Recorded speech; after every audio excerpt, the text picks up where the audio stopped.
Tifosi de la Roma Internet, buona serata, j'espère que vous allez bien ce lendemain de match, lendemain de défaite.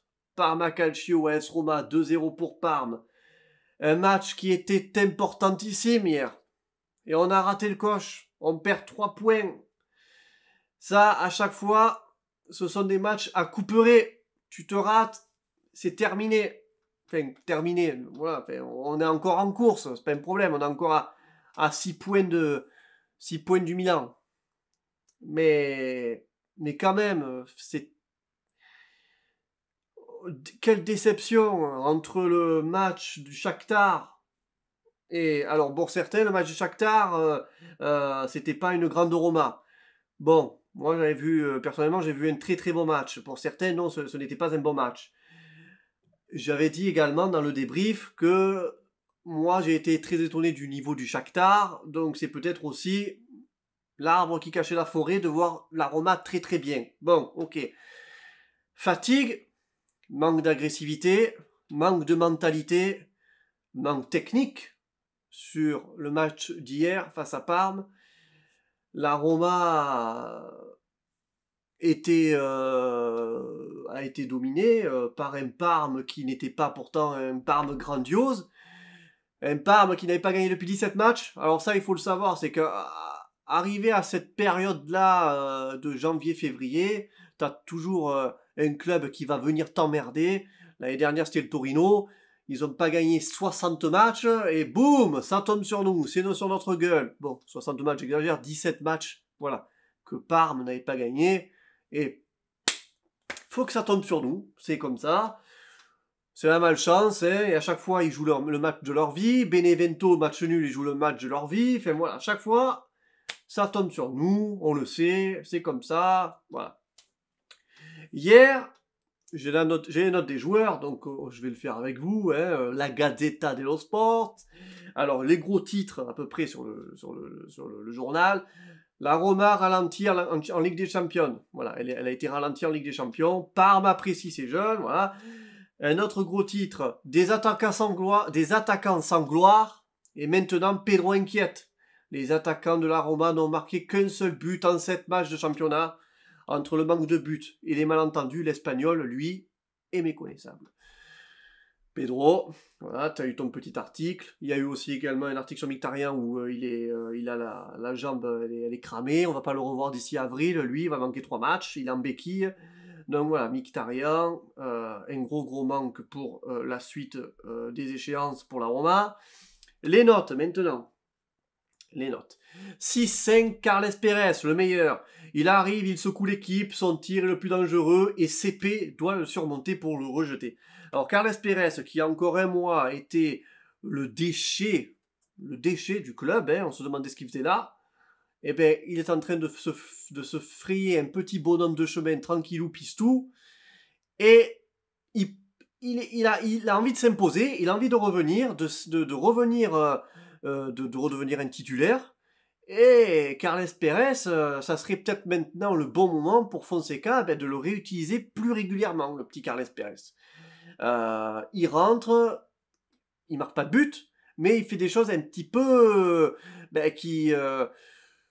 qui plaisent, donc et il apporte son énergie, sa vivacité. Donc Carles Pérez, 6-5 le meilleur, il faudrait peut-être maintenant lui redonner un petit peu sa chance. Il a été un petit peu écarté, il faut lui redonner un petit peu sa chance à Carles Pérez. 6-5 pour Lopez, il a été bon pour garder la Roma en vie.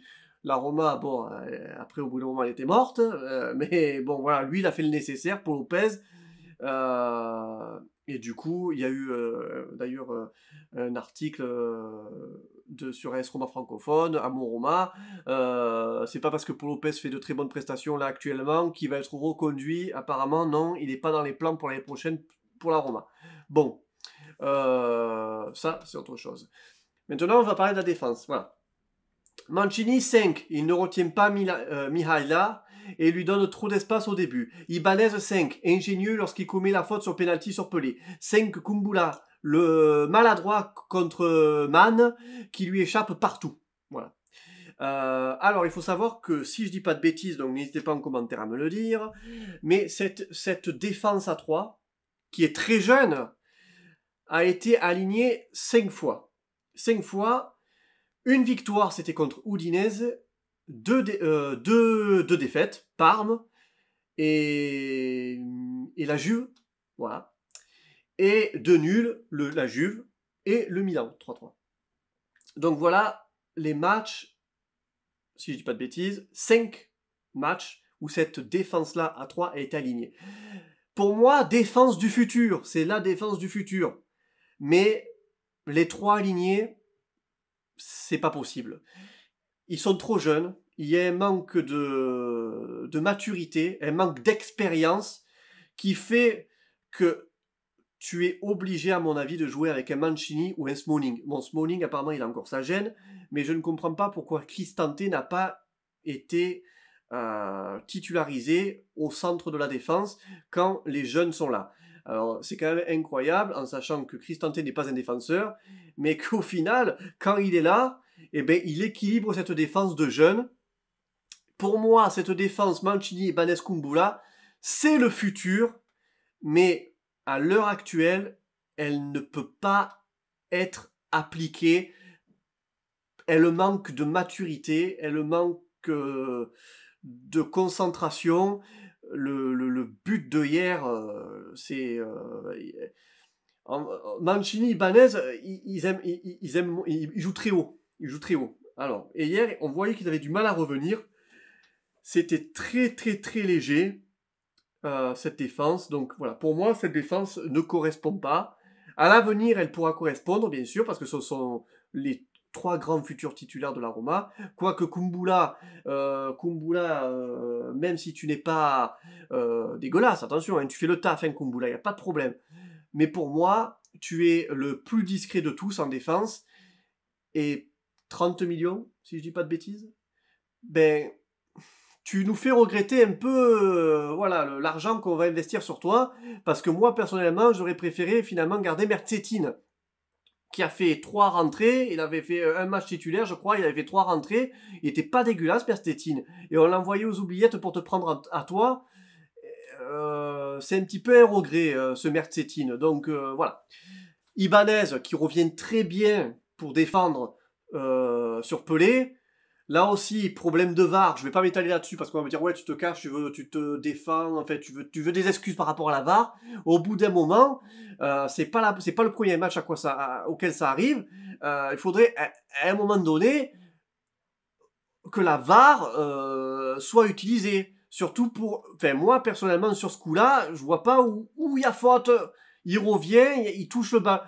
Donc voilà, des fois c'est un peu à contresens cette utilisation de VAR. Donc j'espère qu'à un moment donné, cette putain de VAR, on va enfin l'utiliser pour nous, parce que hier, Ibanez et Pellegrini, moi j'aurais aimé quand même qu'il y ait un check de VAR. Après, penalty, pas penalty, bah, ok, mais check de VAR, ça serait bien un petit peu pour nous, c'est pas la première fois que ça arrive, donc je me cache pas derrière la VAR, mais au moment donné, je suis désolé, mais Ibanez, je crois pas qu'il y ait penalty. Et Pellegrini, j'aurais bien aimé voir s'il y avait faute ou pas. Voilà, parce que ce sont des effets de jeu qui auraient pu éventuellement renverser la vapeur. Cristante 5, moitié défenseur, moitié milieu de terrain. Il essaie de fournir de l'ordre. Voilà. Bon, ben voilà, Cristante 6. Voilà, j'aurais préféré le voir en central, Cristante. Bruno Pérez, 5-5, ne parvient pas à décoller. Il se fait avertir, voilà. Donc Bruno Pérez à droite. Je pensais que, en fait, on t'a dit, toi, on te veut plus à gauche. Finalement, tu reviens à droite et il y a eu la rentrée de Reynolds. Première apparition en Serie A pour Reynolds. Beaucoup de puissance dans les jambes, mais ses temps d'insertion ne sont pas corrects. Voilà, bon, c'est son premier match, c'est pas grave, hein, de manière, c'est pas lui qui allait sauver la planète. 6, donc 5-5 pour Reynolds, hein, si je l'ai dit. 6, Pellegrini, il touche au but sur un coup franc, mais il est trop loin des chemins du filet. il est au cœur du jeu. Là, pareil, peut-être éventuellement un penalty non sifflé. J'aurais aimé que la VAR soit checkée sur Pellegrini. Bon, hier, ça n'a pas été le Pellegrini des grands soirs. J'ai vu que sur les réseaux qu'il était un petit peu attaqué, encore une fois, Pellegrini. Écoutez, on peut pas, à chaque fois qu'un joueur il fait 4 matchs bons et puis d'un coup il fait un match moins bon, on peut pas le descendre. On peut pas continuer comme ça. Là, c'est toute l'équipe qui a flanché. Pellegrini a également flanché, et encore 6, c'est pas le plus mauvais. Mais voilà, on peut pas non plus. S'il était mauvais sur toute la saison, je vous dirais oui, allez-y, hein, donnez-vous encore joie. Mais on sait qu'il est pas nul, on sait qu'il est bon, on l'a bien vu. Et là, il n'a pas été exceptionnel, il n'a pas su guider l'équipe. Mais faut pas non plus le descendre, voilà, Pellegrini. Et en plus, on aurait peut-être éventuellement pu obtenir un penalty grâce à lui. Bon, en ce qui concerne les corners et tout ça, c'est également aussi peut-être des consignes qui sont demandées aussi par le coach, même s'il y a des corners et des coups francs qui sont en effet dégueulasses, je pense, mais il y a quand même des consignes du coach. Donc voilà, faut pas tout remettre en question sur ce que fait Pellegrini. Villard touche, distribue, mais c'est scolaire. Voilà, 5-5 pour Villard. Donc hier, c'était pas le grand Villard le Villard des grands soirs non plus. Mais voilà, 5-5 pour Villard. Spinazzola 6-5, quelques bonnes courses. Au moins, il essaie de toujours pousser. Bon, ben voilà, Spinazzola, c'est du Spinazzola. Ouais, peut-être moins en vue hier aussi également, fatigué. Voilà. Pedro. Alors lui aussi, Pedro, il est sur les réseaux, il est très... jamais une initiative, jamais un sprint qui peut inquiéter. Voilà pour Pedro. Oui, qui peut inquiéter les défenseurs. Voilà, 5 pour Pedro. Pedro, tu as eu l'article sur la Gazzetta, les gens sont en train d'être très très très remontés contre toi pour ce que tu apportes, pour ce que tu n'apportes pas sur le terrain. Bon, peut-être que tu devrais éventuellement aller sur le banc et faire rentrer le petit Carles Pérez qui pourrait te remplacer, et il faut que je sais pas ce qu'il faut faire pour Pedro, qui s'entraîne éventuellement, tout ça, mais voilà, il a du jus, mais il est incohérent, voilà. Dzeko 5 n'est pas servi correctement, il ne marque pas et ne bouge pas trop non plus. Ben ouais, hier Dzeko un peu statique, c'est pas le Dzeko qu'on attend. Je sais pas, j'ai pas l'impression qu'il soit rentré dans son match, Dzeko. Voilà. 5-5 El Shaarawy, il a été dangereux une seule fois. Pour le reste, il est hors de toutes les attaques dangereuses.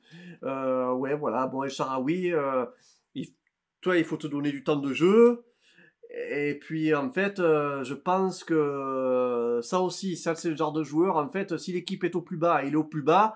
Et si l'équipe est en haut, ben, ça sera le meilleur. Voilà, El Shaarawy, voilà, il y aura des étincelles des étincelles de génie à un moment donné, hein, pour sauver, il peut peut-être éventuellement sauver des matchs. Mais hier, en attendant, il a rien sauvé du tout, El Shaarawy. Ils lui font, je pense, encore du temps pour revenir à un très très très bon niveau, même si on sait qu'il peut le faire, il n'y a aucun problème pour El Shaarawy. Mais hier, voilà, c'est pas El Shaarawy qu'on attendait, mais ça c'est toute l'équipe. 5 Fonseca, la Roma ne joue pas assez rapide, il n'exploite pas la qualité de ses joueurs, voilà pour Fonseca, qui a gueulé après à l'arbitre. Hier, au micro, il a expliqué que voilà, c'est pas normal de se prendre des buts comme ça. Voilà, il a été très professionnel, il s'est pas caché. Après sur la Roma TV, tout ça, il s'est un petit peu lâché, voilà. Mais bon, il essaie de pas trop se cacher, Fonseca, quand il s'exprime, il dit les choses, donc voilà, hier, il n'a pas trouvé la tactique. Voilà, il n'a pas trouvé la tactique. Moi, je mets aussi ça sur le compte de la fatigue, de l'enchaînement des joueurs, de la fatigue, manque de mentalité. Et puis, quand t'as pas un Mkhitaryan, quand t'as pas un Verretou, quand t'as pas un Smalling, ben, ça pose problème. Mayoral, quand il est pas bon, on dit il faut Dzeko. Quand Dzeko est pas bon, il faut Mayoral. Là aussi, l'attaque, ça commence à poser problème. vivement que cette trêve internationale elle arrive. Je vais pas parler de Juve-Naples parce que là, nous, en fait, au final, j'ai l'impression que, alors en Italie, d'accord, c'est quelque chose, mais là, en France, nous, j'ai l'impression qu'en fait, on ne fait que pleurer. Enfin, hier, enfin, ce week-end, on a fait les messages, Lucas, il a fait des audios, on a parlé hier dans le débrief, tout ça, et j'ai l'impression en fait, qu'il y a que nous, les Romains, qui parlions. Les Juventini, les Napolitains, ils s'en battent les couilles. Je m'attendais à peut-être des discussions avec quelques confrères. Euh, c'est passé très très très silencieusement, hein. À part 2-3 Juventini qui se sont un peu rebellés et 2-3 Napolitains, mais c'est pas à eux que je m'attendais à ce qu'ils se rebellent. Les autres, ils prennent ça vraiment vraiment avec le sourire, limite en fait ils se foutent de notre gueule. Et ils en ont rien à foutre de la Roma, mais tant mieux, c'est de bonne guerre. Mais nous on en a pas rien à foutre, donc on a envoyé les lettres, même s'il n'y aura rien en notre faveur, hein. J'espère que la Roma, dimanche, ils vont y aller et ils vont casser des jambes là, parce que faire voilà, ces petites choses là qui ne sont pas dans les règles, hein, parce qu'apparemment il faut, moi j'aimerais savoir, hein, si s'ils ont fait la demande avant les 15 jours, parce que Juve a été éliminé de la Champions League. Le Napoli, s'ils avaient été encore en Europa League, ils auraient joué, hein, ce jeudi-là. Et moi, ce qui m'emmerde, c'est qu'ils aient arrêté une date. Ils ont arrêté. Donc, Napoli a été éliminé. Donc, c'est à partir de là qu'ils ont fixé cette date. Sinon, non, ils auraient été en Europa. Si tu fixes une date, joue-le. Mais bon, petit arrangement pour les fatigues et les machins, sans penser aux autres. Si ça avait été un match contre un club qui ne joue rien du tout, et qu'on avait été jeudi, on n'aurait rien dit, il n'y avait pas de problème. Mais là, le truc, c'est que là, les gars, et eux, ils fixent une date. Et après, même pas 15 jours, ils te disent on la change, petit arrangement entre amis, l'autre il a un bobo, et on change, on va en avril. Mais non, c'est pas normal, parce que nous, psychologiquement, on s'y était préparés à ce qu'eux, ils jouent dans la semaine. Bon, bref, allez, on s'arrête sur ça. Chers amis, ce soir, 21h, Instagram, sur l'application Instagram, vous pouvez passer dans la libre antenne de Dario à moroma.fr. On peut passer jusqu'à 4 intervenants maintenant, donc on pourra parler. J'y serai, hein, donc on pourra parler avec Dario. Je crois qu'il va parler du match. Il va parler également du Shakhtar, peut-être de Naples. Voilà. Si vous avez un sujet très précis, vous pouvez passer dans la libre antenne. Il n'y a aucun problème. Voilà, vous pouvez parler de ça également. Et puis nous, donc du coup, on se retrouve à 21h jeudi pour le débrief. Le débrief, Shakhtar AS Roma, en espérant que la Roma se qualifie pour la suite, les huitièmes de finale de... c'est le huitième de finale? Non, les quarts de finale d'Europa League. Je vous souhaite une très bonne soirée et Forza Roma. Ciao, ciao.